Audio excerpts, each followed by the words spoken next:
A new Australian invention is giving new hope to back pain sufferers who'd just about given up hope. More now from Brian Armstrong. But having a broken back is agony, really agony. I didn't know anything could be so painful. And it's not just for the moment, it goes on and on and on. Lorraine Smith was a keen ballroom dancer until she did a quick step on some wet tiles and broke her back in 2 places. Did you think your ballroom dancing days were over? Yes, I did. Very disappointing thought. But Lorraine is now back in the swing of things thanks to a new invention. It's a medical miracle. Yeah, comfortable, easy to wear? Very. You've got it on now? Yes, I have. Yeah, so it doesn't show up at all under the clothes? No, you can camouflage it quite well. It was only in January that Lorraine had her accident. She still has some pain, but she says she can control it by wearing a special back brace. If I'm just standing at the sink or just doing some household chores and I feel the pain, I put it on straight away. And within 5 or 6 minutes, the pain eases. Within 10 minutes, I can take it off. It's better than anything else we had before for chronic long-standing pain, much better, but this brace is absolutely stunning with acute pain. Arms in the air, lean back into me a bit. Dr. Andrew Dunn invented the Moulder back brace and started trying it on his patients 6 months ago. It is really only been in more recent months that we've realised how good it is, because it's taken us a year to really learn how to fit it properly, because we're using totally different mechanisms from how the plastic is usually used. David, I'm just going to mould this onto your back. The key to the brace is a plastic insert, which is professionally moulded to each patient's back. David Robertson has suffered back pain for 25 years. I've tried just about everything on the market, as you can imagine, having a problem for as long as I have had. I've tried everything that there is. What I'm going to do now, David, is just put the ice pack on the plastic, and that will help to set it. I used to suffer really bad headaches and excruciating lower back pain. I don't suffer that now. And because of this brace? Purely and simply because of the brace. People who perhaps can't work because of back pain may be able to find they are employable. Spinal Society of Australia President Dr. Richard Vaughan has seen dramatic improvement in his own patients who have tried the Moulder back brace. But he says it's early days yet, and he says it must be worn under supervision. It's not a panacea answer, but used correctly will certainly help numbers of back sufferers, and therefore has a significant role, I stress again, in conjunction with exercising. This is a conventional surgical corset. It hasn't changed in 400 years to any significant extent since the Elizabethan era. Metal rods, basically. Metal rods. So what difference does yours make to that? This is moulded in 3 dimensions to support your back, with a 3-dimensional plastic support. The whole thing is flexible and moves with you, and one size fits all. It takes 3 to 5 seconds to put on and 1 second to take off. It seems so simple, but it only came about because of 2 things. Firstly, Dr. Dunn was left wearing a conventional brace after his own accident in the surf 3 years ago. And there was a terrible crunching in my neck. Broke your neck? Yeah, in 4 places. I said to myself, there's got to be something better than this. Factor 2 was another Dr. Dunn invention, a moulded shin boot to protect horses from kicking themselves.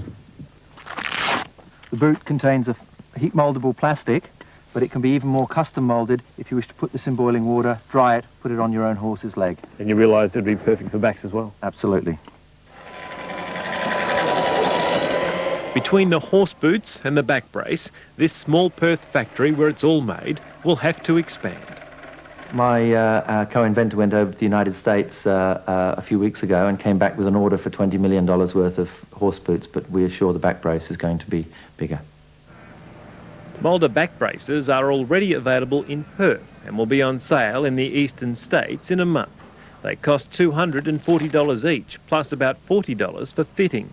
But back sufferer Peter Dennis says he's paid for itself in no time. I was back at work within a few weeks and everything was back to normal within a month or 2 months. And were you surprised it was able to help that much? Yeah, I was real surprised, couldn't believe it. I was happy to be back at work earning money again. I've had patients that have not been able to, hardly been able to roll themselves in bed. You fit the brace to them, put it on them, and they get up and walk around. didn't think that I would ever be a person again. I believe in it. It's helped me. It can help others. Brian Armstrong there in Perth. You would like more information about that back brace and how to get it? I'm afraid to say it, contact us, the poor telephone operators. Next, what everyone should know before they allow a lawyer to take on their case, find out what it's going to cost. I can't put into words the shock you feel when you realise that the years of fighting for what you felt was yours has just been swallowed up in one great big bill. This programme brought to you by the new series Nissan Pulsar.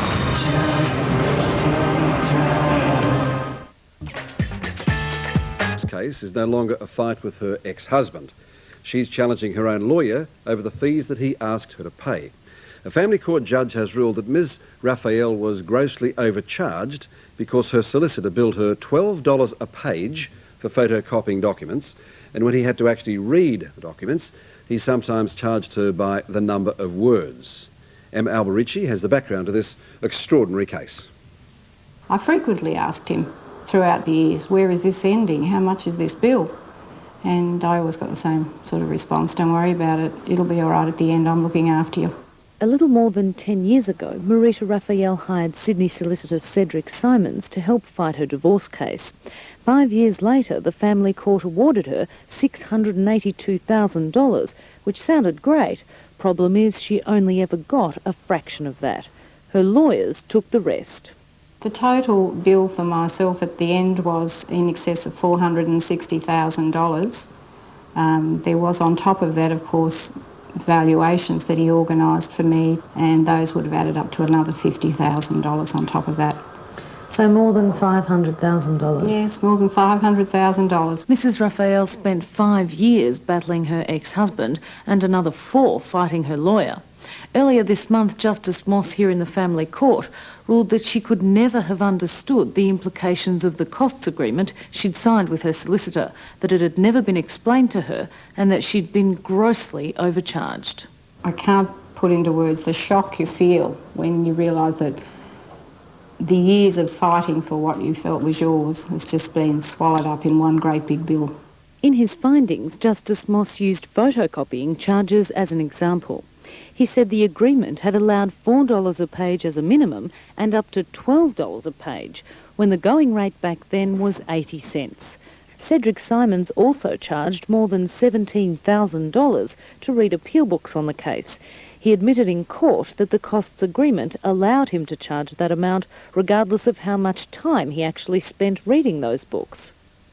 The costs agreement allowed him to charge me on the basis of $250 per hour, but he never kept any timesheets, and he really said that he had relied on his memory and his good sense of recollection to arrive at that figure, because there were no timesheets ever kept.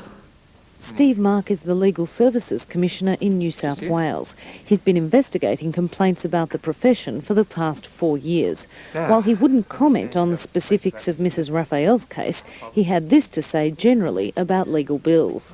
Now, in my view, it is just unacceptable to the consumer to have to pay a reasonably large bill dealing with the hourly rate that a solicitor might be charging for the work they're performing, and then receive an additional charge for telephone calls, faxes, and photocopying. The Commission's 1997 annual report shows a 23% increase in the number of complaints on the year before. Nearly half of those thought they'd been overcharged. We had other problems where lawyers had charged for 27 hours of work in one day. Another concern that I have is, in many instances, practitioners are still not disclosing their costs properly, and certainly not keeping their client informed throughout the matter as to what the bill is up to. Had you asked your solicitor at the beginning of all of this how much it was going to cost you? Yes, I did, yes, and he just told me not to worry about it. He was sure it would be okay to sort it all out at the end, and he would carry me and look after me. Generally, I don't think there is overcharging going on. Law Society President Ron Heinrich. When you look at the millions of transactions lawyers in this state undertake during the course of a year, you would expect there to be a small number where clients actually query the bill they've received. Okay, well, things like $12 for a photocopy of a document, is that excessive in your opinion? In certain circumstances it could be justified. In others it couldn't. All lawyers are now required to provide their clients up front with a detailed estimate of how much their case will cost to run. And Steve Marks says the public must demand it. The practitioner must supply an estimate of how they think the entire matter, what they would think the entire matter would cost, and a means of reaching that estimate. So at least the client has some sort of an idea of how much it's costing.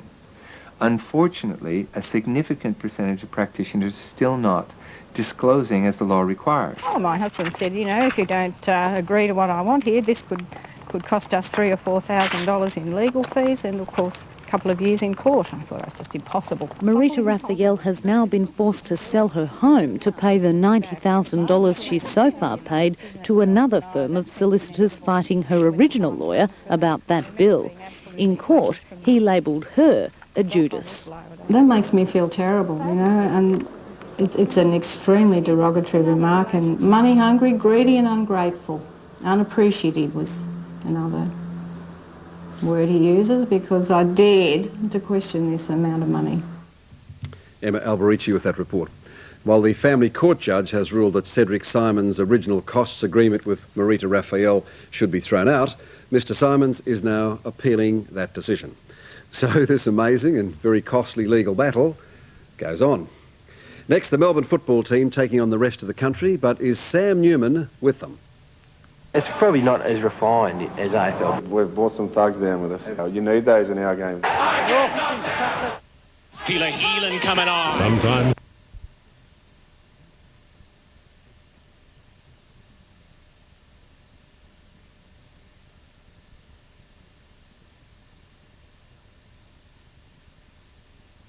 When it comes to relations with shareholders, he just hasn't been on the right track at all. He's been making a lot of mistakes, and he's made false statements or statements he shouldn't have made. He's tried to take over the management situation and not revealed everything. And the institutions have had enough, and there's a real dispute going on there. The Securities Commission is involved, and I think Lloyd will have to stand down from that position, because there just isn't the trust at this point of time. Well, much has been made of the impact of the Asian economic crisis on Crown. Is that one of the major factors in its downfall, do you think? It's part of it, and it's certainly an important part of it. But I think the costs of the casino, when they opened the casino, were much higher than expected. And they expected to have a very strong cash flow right from day one. All their funding was based on that, and it didn't happen. And that was partly because of Asia, but partly because their costs were too high. If Lloyd goes or his position changes, what's that going to do to the share price, do you think? I think it'll put it up.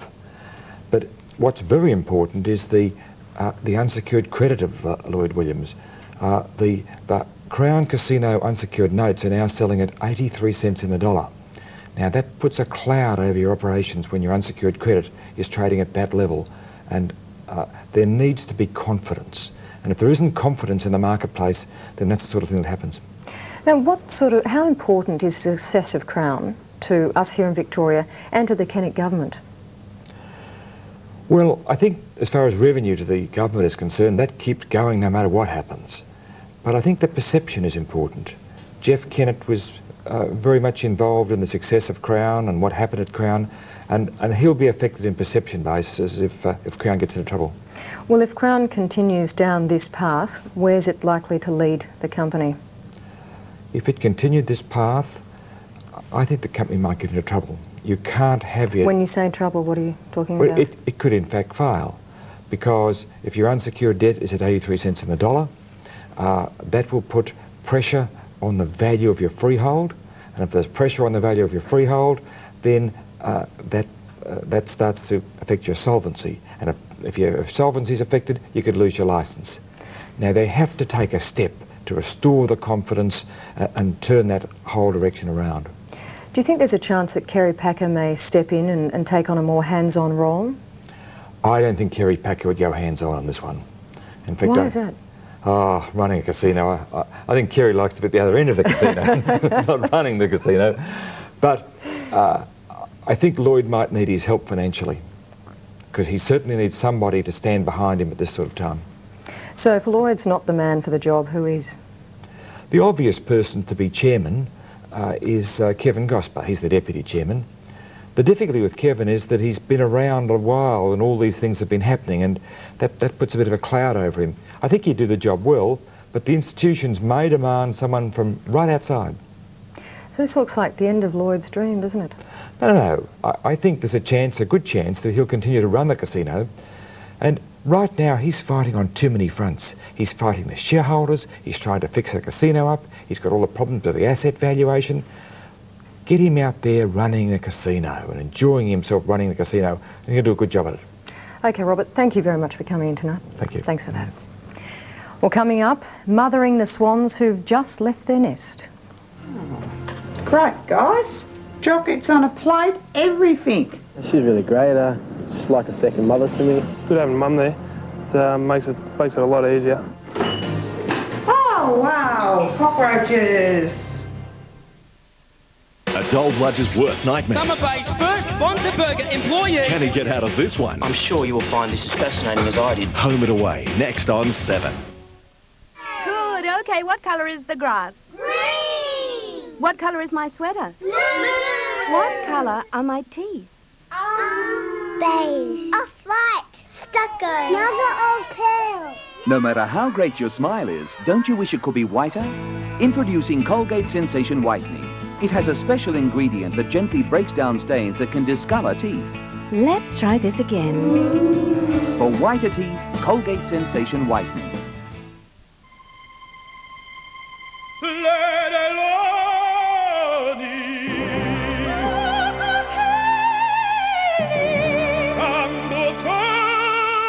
Rather than creating new pastas to hold on to pasta sauce, Raggoletto created a pasta sauce that would hold on to the pasta. A deliciously thick, chunky sauce made with sun-ripened tomatoes. Raggoletto Chunky. The trick was to make it thick. Now with a bigger, more powerful VTEC engine, the new 7-seat Honda Odyssey really is the car of your life.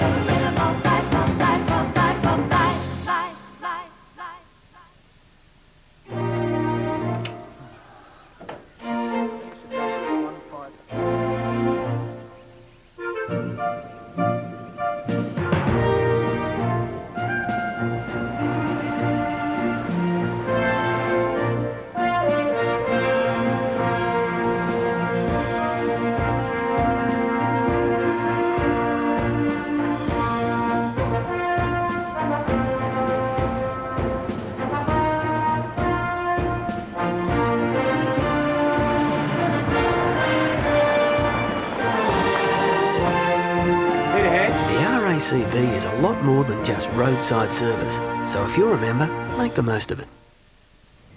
It's the dream of thousands of young footy fans being drafted to an AFL club. But life in the big league can be pretty tough for the young hopefuls, especially if they have to move away from home to follow their footy careers. So it's a big comfort for those leaving the family nest to find a standby mum at their club, as Patrick Lindsay reports.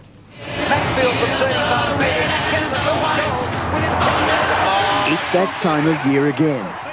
The season's in full swing and the Swans are off to a flying start. Roos can't park. It doesn't matter. Siren. Swans by 7 points. Sydney's key players are already in top form. Plugger's putting them through. Roos is in command. Kelly's chasing Leather. O'Loughlin's cleaning them up. And Kinnear is cleaning up. That's Margaret Kinnear, the official Swans house mum. She's surrogate mum to 14 of the team's youngest players. One of the first things you notice when you come to a Swans training is just how young some of the players are. In fact, some of them look too young to be separated from their mothers. And strangely, the Swans management agrees. Oh, great, guys. Chocolates on a plate, everything. Marg's appointment came after the Swans scouts saw the potential in her younger son, Mark. They signed Mark and Mum in a package deal.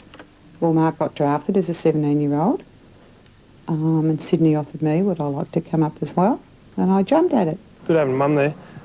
makes it a lot easier throughout the year, especially during footy season. I mean, you're pretty sort of tired and that during the week from the game and sort of recovery and that wise, but I mean, it's good having her there. Mark takes the new recruits under her wing and helps ease them into the real world. Freddie Campbell from Alice Springs lives with Marg and Mark. She's really great, just like a second mother to me. Cuppy, Mark Kinnear is sort of like a brother to me as well. Marg cleans 4 swans' nests as part of her regular rounds, and she tackles some very basic problems. For example... Well, hygiene, one. It's definitely one. Oh, wow, cockroaches. Mum's done everything for them. And so I think they think that I'm going to do everything for them, which I don't, because they've got to learn to fend for themselves. Above all, much quicker. And is also very musical, and there is a lot more that's going to come out. She has an extraordinary ability to learn. Her reading is very focused. Ready, girls, and... This is the first time these 3 8-year-olds have played together.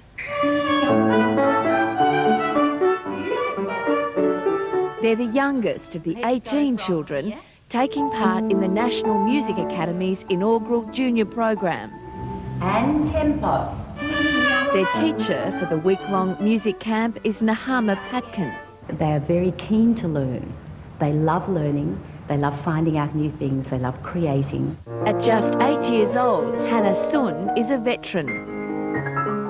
The piano, I've been playing since I was 2 or something, and then the violin I just started last year. The daughter of concert pianist Melody, Hannah has already composed a piece of her own for harp and flute. Piano was a big toy. Every day sitting there, play around. Yeah, she can't get away from that. So that's her life. Hannah, who's your favourite composer? Mozart, Mendelssohn and Liszt. Why? And Rachmaninoff. PJ became a pupil of his piano teaching mum Helen when he was 5. And I said to Mum, if my friend can play, well, so can I. And is that how it happened, Helen? Yes, pretty much. He learnt a few tunes, but then when his friend learnt, then he wanted to learn.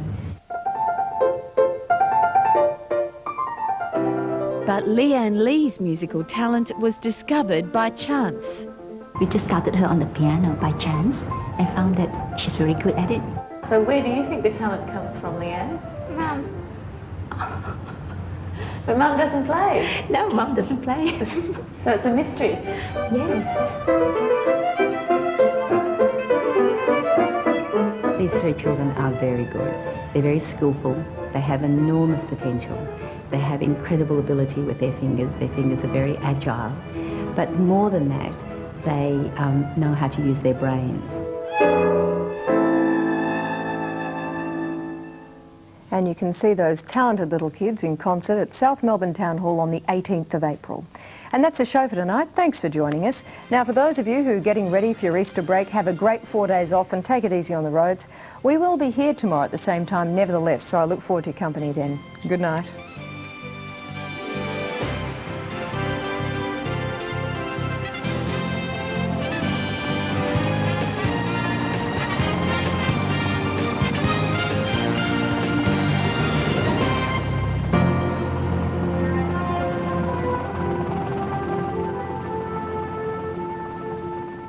Matter what might be decided by the courts. With backing like that, Chris Corrigan must be confident his waterfront revolution is firmly on course. Julia Baggio, ABC News. The doc in leadership rather than rank and file members.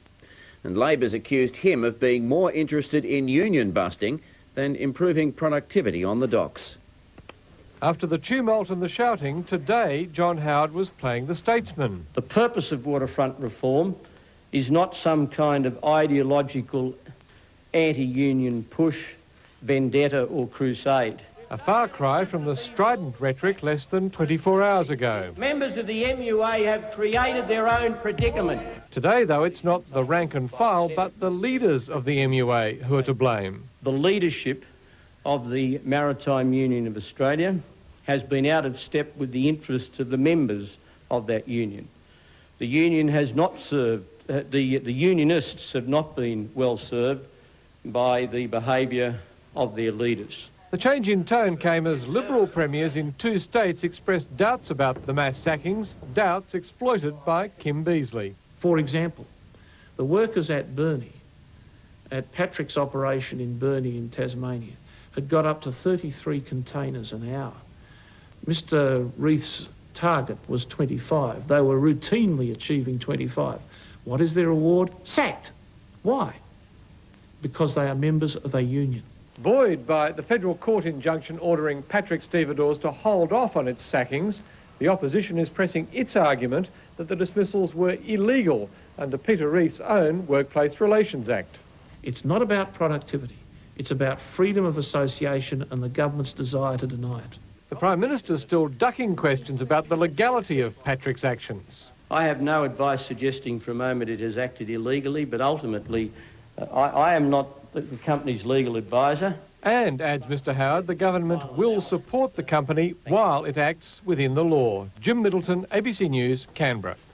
The ACTU's response to the upheaval on the waterfront has so far been unusually muted. At an emergency meeting this afternoon, it stopped short of supporting calls for mass industrial action. Instead, it's offering financial assistance to the sacked dock workers. Everyone agrees this is industrial history in the making. For the government and for the unions, it's the symbolic ideological battle. Last year, ACTU Secretary Bill Kelty warned that any attempt to destroy the Maritime Union would result in the biggest picket ever seen in this country. If you can beat the Maritime Union and you can rip out the heart, then that itself is the greatest attack on the union movement. But today, despite calls from some unions and the Victorian Trades Hall for mass action, the ACTU has limited its outrage to a promise of financial assistance only. We are not going to be sucked in or provoked by the likes of Mr. Reith or Mr. Howard. The reason for the caution rests in the legal power of the government's secondary boycott legislation. What's happened is that if a union now takes action in support, in solidarity with the MUA, they're exposing themselves almost instantly to major fines which could cripple them financially. The fact that the country hasn't been brought to a standstill is a true reflection of the impact of the government's secondary boycott provisions. In Australia, at least, the days of all-out industrial action appear to be over, and the Maritime Union now has no choice but to look offshore for help. And there's no shortage of offers. In Tokyo, a meeting of 200 Japanese wharfies threatened to ban any shipping handled by Patrick, and the International Transport Federation has repeated threats of global black bans. We will ask our affiliates to contact shipping lines all over the world, advising them to instruct their captains to divert their ships so that they are not calling at the Patrick terminals in Australia. It's not a threat that worries the government or Patrick. Both say they're confident they can mount successful legal challenges at home and abroad. Michael Brissenden, ABC News. The Coalition and Labor today fired the first shots in what's likely to be a long election campaign. After the government rejected for a second time the Senate's changes to its native title legislation. It's now likely we'll go to the polls sometime between July and October, but whenever, the Prime Minister's adamant it won't be fought on race. John Howard's finger is on the trigger for an early election, but if it's pulled, the Prime Minister wants the poll free of racist language. There will be no race election as far as my government is concerned. We will never embrace the politics of race. It will be a race-based election. It will be divisive. The government remains it will be ugly. The Senate paved the way for a double dissolution just after 2 o'clock this morning, passing an amended native title bill for the second time.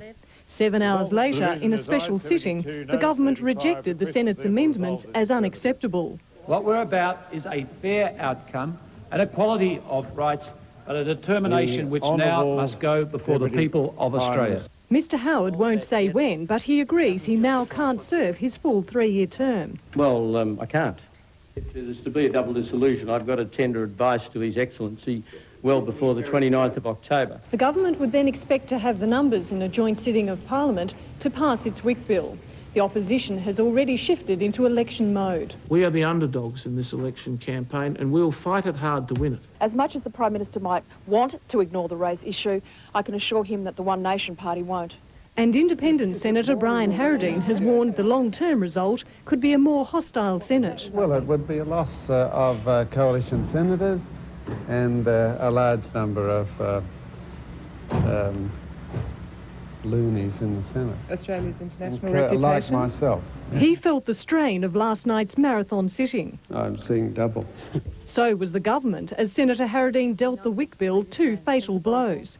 He voted with Labor, defeating the government's tough test for native title claims, then gave Aborigines the right to negotiate over mining on pastoral leases. The Farmers Federation will campaign in support of Mr Howard's 10-point plan. Clearly we want to see certainty brought to rural Australia as soon as possible. But the Native Title Tribunal believes the resolution is a long way off. We'll still have areas of legal uncertainty. There might be challenges to the legislation. Aboriginal leaders are already investigating High Court action. Fiona Reynolds, ABC News, Canberra. Victoria's jobless rate has risen dramatically. It was up to 8.7% in March from 8% in February. The national rate also rose for the first time in 9 months. The jobless rate had been declining since last July, but last month edged up from 8.1 to 8.2%.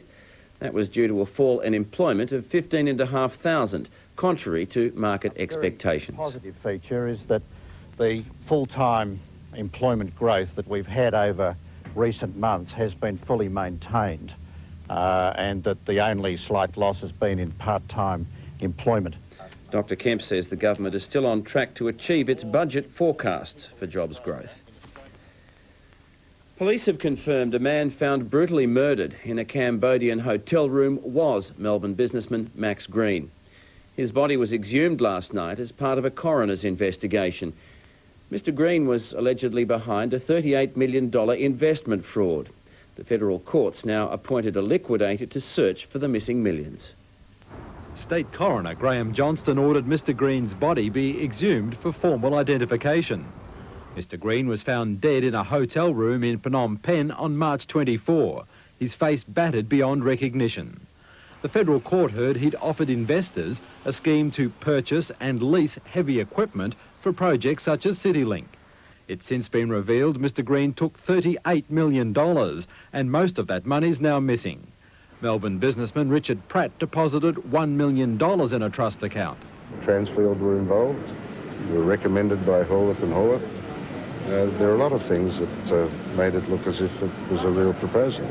Several $1 million have since been frozen in bank accounts. The Law Institute says it's doing everything it can to recover trust account money. The money which we're looking at is plainly money from the trust account, and in those circumstances any legal step that we can take to recover the money, we'll take. Barry Bloom of the Portman's Clothing Group invested $1.1 million with Mr Green. Today, a company associated with Mr Bloom applied for a liquidator to be appointed to search for the missing millions. Coroner Graham Johnston said late today forensic testing had proved there was no reason to doubt the body recovered from Cambodia was that of Max Paul Green. Investigations are continuing. Bruce Wardley, ABC News, Melbourne. The Japanese government has just unveiled a program of massive tax cuts worth $31 billion over 2 years. It's hoped the cuts and increased government spending will help jolt Japan out of recession. This package represents an astonishing about-face